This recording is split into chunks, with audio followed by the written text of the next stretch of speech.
We are already big tree. We are already Bodhisattva. No. We should be very realistic. Where we are, we have to know. We should be very realistic. If you are on the first gate, don't think that you are already on the paragate, parasamgate, right? So, when you are on the first gate, you have to know how to behave. When you reach the second gate, then you are more free. With the paragate, parasamgate, bodhisattva, then you become more free. You have to know, realistically, you should know who you are. What is your capabilities? What are your weaknesses? How to overcome the weaknesses? We have to know all these things. So likewise, when we are shatil, imagine that we are like shatil in terms of compassion. Small shatil. Small shatil, when you're small shatil of a very delicious avocado shatil, don't call the cows. Hey cows, come, I'm avocado shatil. I can give you very delicious food. Come. They will eat you up and then no avocado at all. Right? As the avocado, very small shatil, what should you do? You should fence first. Fence. That is what we should be doing. While you are on the fence, don't remain as shatil. Grow to a big avocado tree. Once it grows to a very big avocado tree, don't keep the fence, remove the fence. Then call the cows. Cows, come, I'll give you avocado, I'll give you the shadow, right? And the cows in May, they will enjoy your shade. They will enjoy your avocado and you are not killed, right? So therefore we have to know the stages. So initially, when we go through these things, first we have to fence ourselves. Meanwhile, in the fence, don't remain as a small shatil. Keep growing. Through learning what compassion is, what is impermanence, what is suffering, what is emptiness, what is non-referential compassion. We have to learn all these things, right? And then once you grow so well with the practice, which we're going to do now, with this kind of practice on a daily basis, then you keep growing. Then you can remove the fence. Yes, over there? The last question, maybe.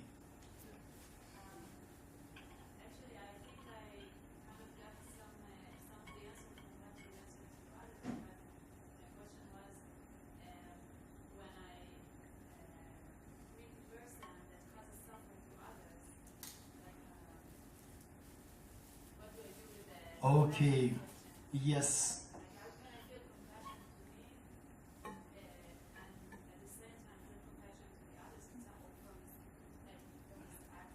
Okay, let's say person A is causing harm on person B. Your name? Delhi.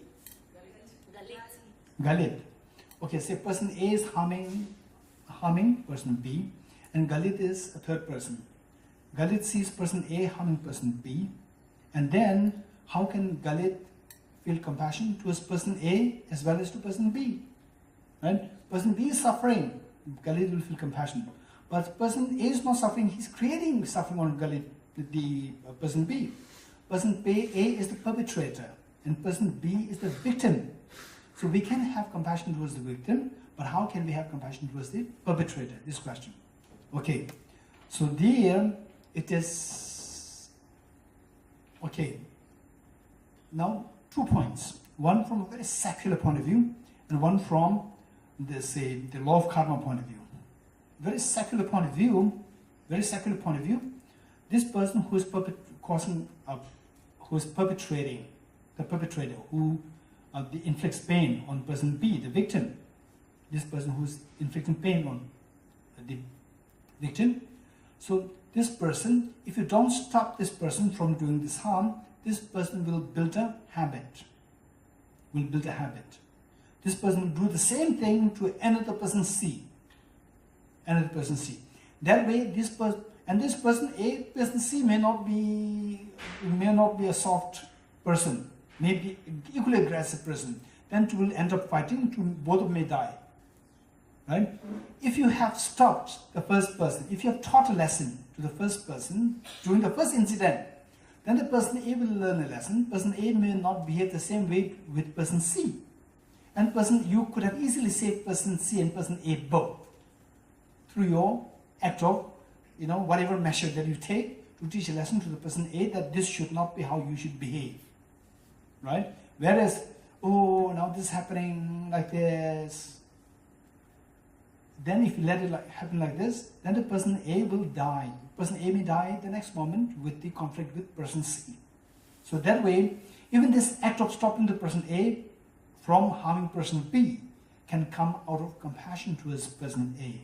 Because in the long run, the person A may end up in a prison or problem, in a big problem because of this act of harming others.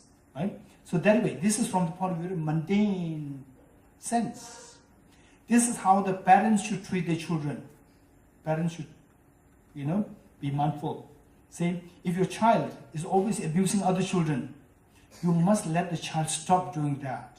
Because this child can easily become someone very aggressive and may end up, as grow older, the child may end up in prison for a long time. So it's the parent's responsibility to make sure that, in a very skilled way, to make sure that the child changes the behavior. It's so important for the good of the child in the future. So that way, this comes only through a very sophisticated compassion. Very sophisticated compassion. Okay. But you see only part of the situation, because you don't know if B harm A, so A act that way, like parents and children, so you don't know who started exactly. So okay, so the question that let's make it very precise. Imagine the person B was very gentle and kind. He did not do anything bad, and person A just inflicted pain on person B. Say this is the scenario where not like a person B just said something, say the casual remark, out of unintentionally throwing a remark, and a person A felt so offended and then created the problem. So initially it was created by person B. This can be another scenario. This is very complex, but scenario that we are making is very simple scenario, where the person A, B is really very kind, and the person A simply out of his bossy attitude, aggression, tries to bully B. Right? Under such situation, how can we cultivate compassion towards person A? This is the question. So we can create other scenario, right? So that requires with the different scenario, we need to know the facts. We need to know the facts, not just the superficial facts. What we see and what really happened in the past, right? What's the background? We have to see all these things. Seeing all these things, then we can act accordingly in the wisest way. Very good. Okay, now we have like 20 minutes. We'll do a quick meditation on 4 immeasurables. Okay. No. Oh no, we'll do 4 immeasurables. 4 immeasurables. We'll do 4 immeasurables. If I said 4 seals, I'm sorry. I apologize. I meant 4 immeasurables. Okay. So what we learned is what we're going to practice it. And the actual practice of the 4 immeasurables, what we are doing is more, say, in a formal sitting. What we're doing is more in a formal sitting, but the formal sitting must be supported by say, the post formal sitting meditation. Outside your meditation, then you interact with the situations, then you have to see how to build up those things. So the meditation should help our post-meditative experience, and post-meditative experience must help our meditative experience. So this is how the two things should be seen as mutually enhancing, enriching. This is extremely important. Okay, so, is there anyone who has, I forgot to bring my timer. Is there anyone who has a proper timer? Proper timer with a gong? Good?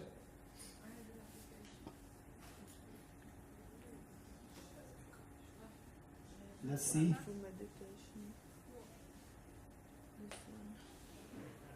Very good.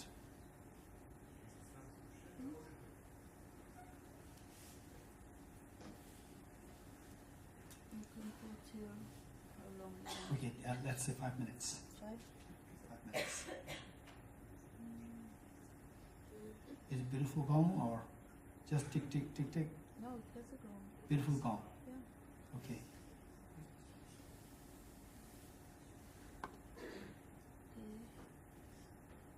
I pushed it already. Okay.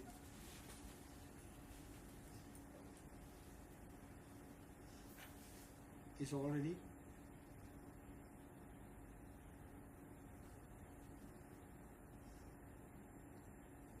How do you know that it's 10 minutes? It's 5 minutes.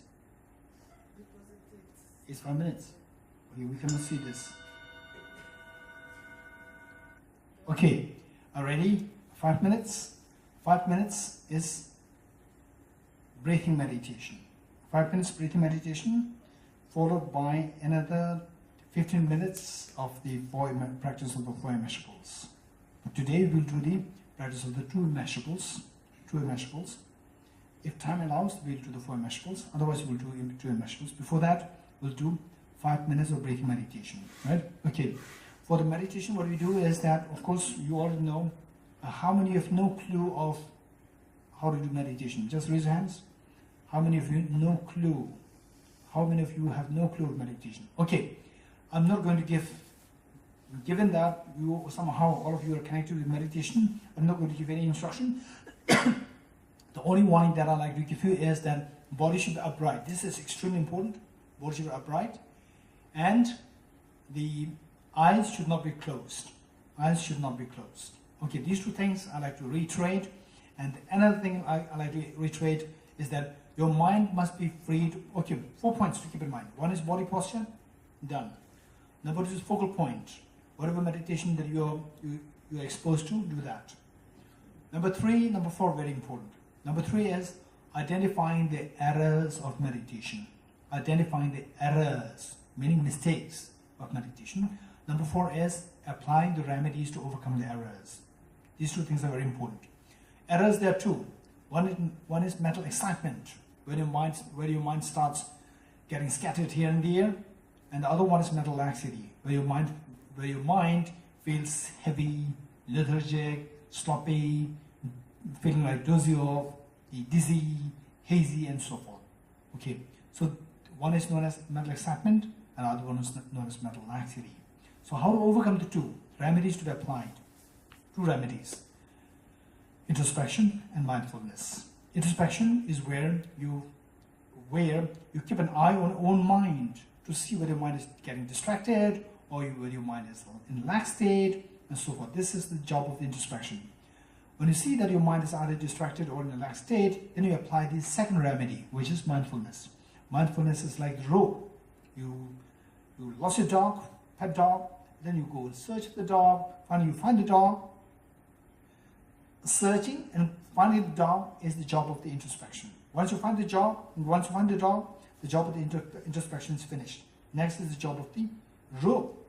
Tie the dog with the rope, bring it back home and tie it to the pillar of your home. Likewise, the moment you see your mind distracted or in lax state, then the job of the introspection is done. Next is the job of the mindfulness. How to do? Bring the mind back to the intended object of the meditation. These 2 things are so important. Okay, with this mind, 5 minutes meditation. Whatever meditation that you're exposed to, do this. 5 minutes.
Okay, now we will do the 5 immeasurables, particularly the first two.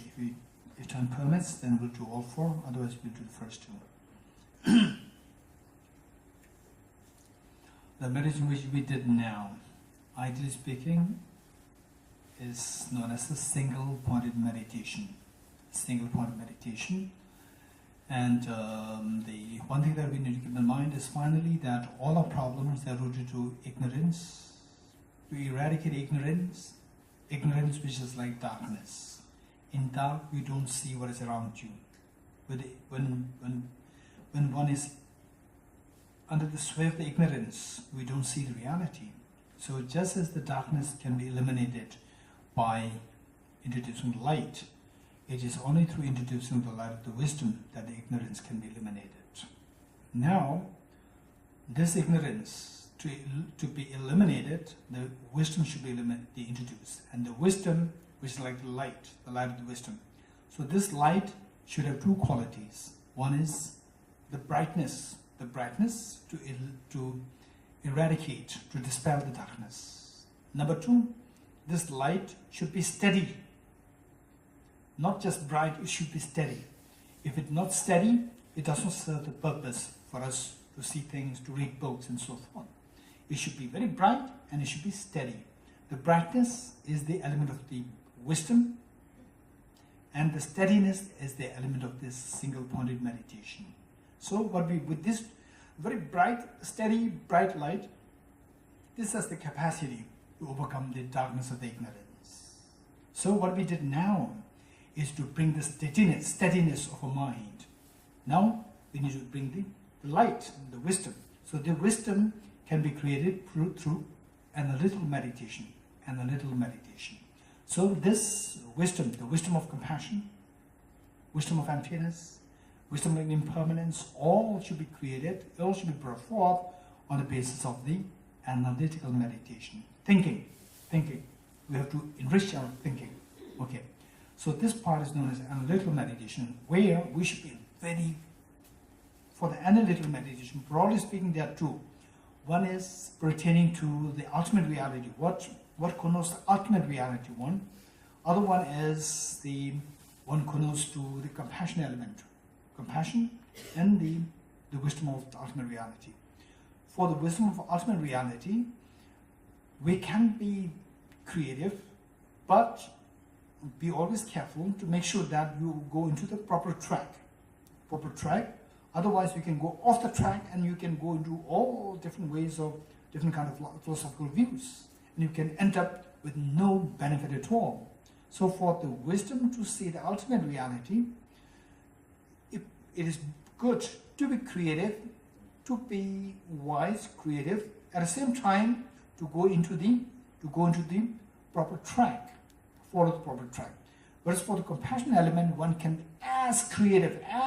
You can go bring any kind of experiences that you might have in your life, which can enrich your compassion. So what we're doing here is more of the compassion part. It should be where we should be very creative. So now, because it's more like a formal practice, I'm going to do it. This is going to be more like a guided meditation. Because the constraint of time, you'll do only the first 2 immeasurables. Or we can do all 4. If 5 is 5 to 5, we can extend like the 5:15. Good? Okay.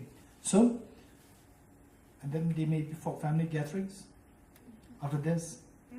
Okay, I should be a little careful to make sure that I finish on time.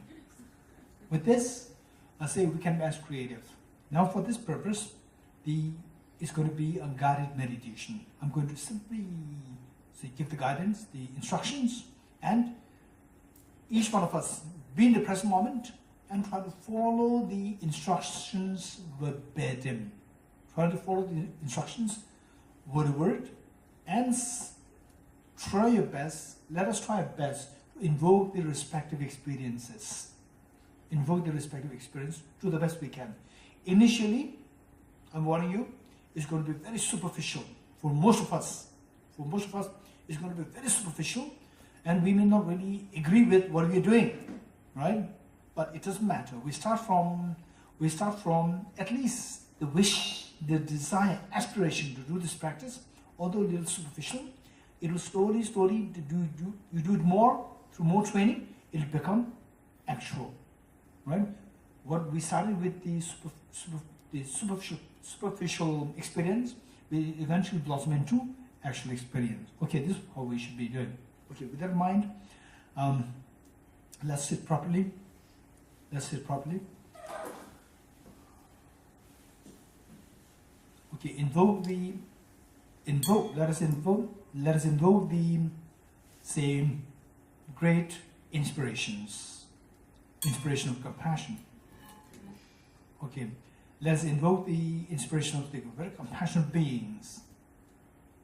Whoever comes to your mind, who is really the embodiment of compassion from your point of view, like say Buddha, Moses, Jesus Christ, or Prophet Muhammad, or say the Mahavir, or Ram, Krishna, it doesn't matter, Guru Nanak. So any embodiment, today for example, His Holiness the Dalai Lama, or say Mother Teresa, or anyone who embodies real compassion within your mind, just invoke those beings there. Imagine they are there in front of you. To the extent that if you are very close by them, they will just know without hesitation, they will give you a very warm, affectionate hug and give you so much of the love, affection, care, attention, so forth. And on the two sides, visualize your two parents. You might have difficulty with your parents, it doesn't matter. So now what we're trying to do is we're trying our best to transform. We're going to transcend the ordinary people's thinking. So visualize your thinking, where you can have disagreements and so forth very easily for very trivial reasons. Now we're going to transcend them. For that purpose, for your own benefit, we're going to visualize your two parents on the two sides, your family members, including your children, and everyone around you. Everyone in the universe, including the tiny insects, animals, and everyone around you. And you are like the mother, and all others are like small children. Okay, with that in mind, let's follow the instructions and see to the best you can, see how much we can invoke the experiences to the best we can as instructed. Immeasurable loving kindness. How good would it be that all my dear Mother Sentient beings are endowed with happiness and the causes of happiness. May all my dear Mother Sentient beings be endowed with happiness and the causes of happiness.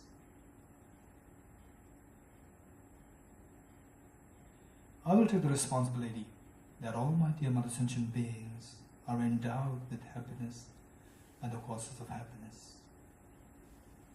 The enlightened beings, seeing that you are making such a courageous commitment, they are intensely happy and proud of you, and this pride and happiness invokes their compassionate, omniscient minds to send forth nectars and very soothing lights towards you, all dear sentient beings. The mere touch of the lights and the nectars with the bodies beings of yours instills in all happiness and the causes of happiness in the minds of dear sentient beings and yourself.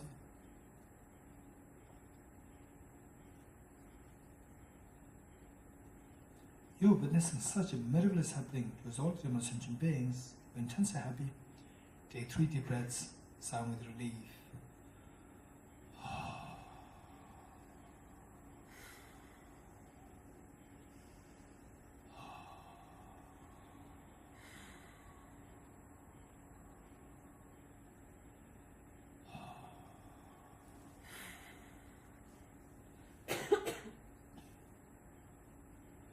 Next, immeasurable compassion. How good would it be that all my dear Mother Sentient beings are freed from suffering and the causes of suffering, the causes of suffering primarily consisting of self-grasping ignorance and self-centered attitude. May all my dear Mother Sentient beings be freed from suffering and the causes of suffering. I will take the responsibility that all my dear sentient beings are freed from suffering and the cause of suffering. The Buddhas and Bodhisattvas, witnessing that you make such a courageous commitment, they are intensely happy and proud of you, and this pride and happiness invokes the compassionate omniscient minds to send forth nectars and soothing lights to you and all dear sentient beings. The mere touch of the lights and nectars with the bodies and is yours, washes away all miseries and the cause of miseries from the mother sentient beings from yourself.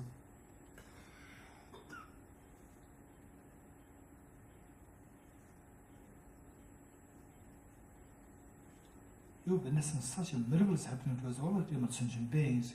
You're intensely happy. Take 3 deep breaths, sound with relief.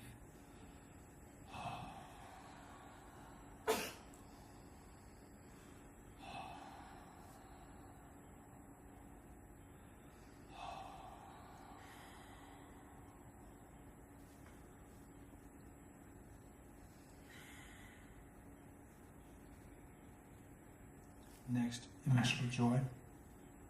How good would it be that all my dear sentient beings are never separated from happiness and the causes of happiness that they are endowed with. May all my dear sentient beings never be separated from happiness and the causes of happiness that they are endowed with. I will take the responsibility that all my dear sentient beings are never separated from happiness and the causes of happiness that they are endowed with. Enlightened beings, they are intensely happy and proud of you, and this pride and happiness invokes the compassionate omniscient minds to send forth nectars of soothing lights towards you and all dear sentient beings. The mere touch of the lights and the nectars with the bodies and beings yours stabilizes all the happiness and the cause of happiness the beings are endowed with.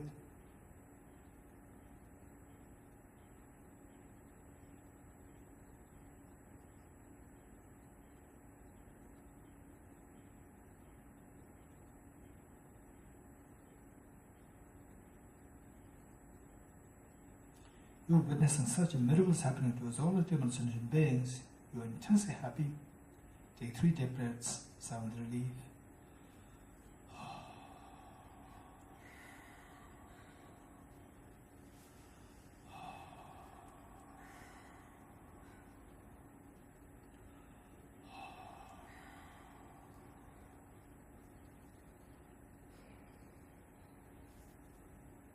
Finally, the immeasurable equanimity. How good would it be that all my dear sentient beings are freed from the biased attitude of excessive attachment towards some and aversion towards others.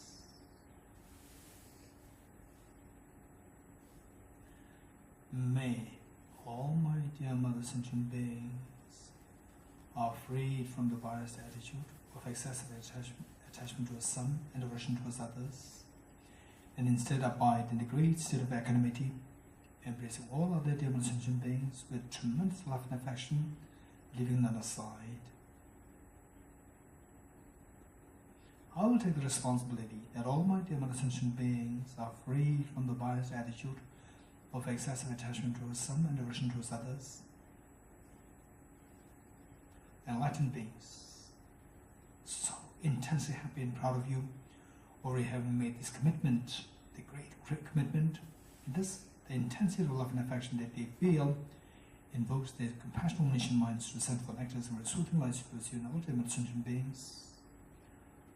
The mere touch of the lights and nectars with the bodies and beings yours frees the beings from all the biases of excessive attachment towards some and aversion towards others, and making them abide in the great state of equanimity, embracing all of the dear sentient beings, leaving them aside.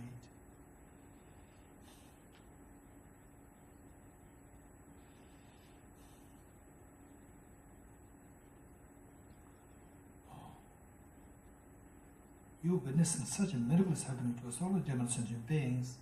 You are intensely happy. Take 3 deep breaths, sigh with relief.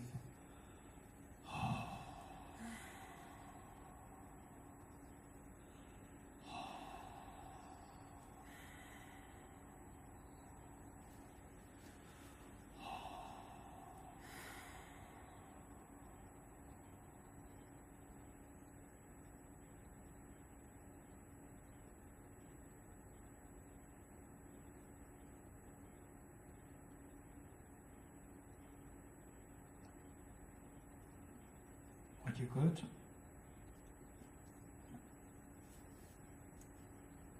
What you finish?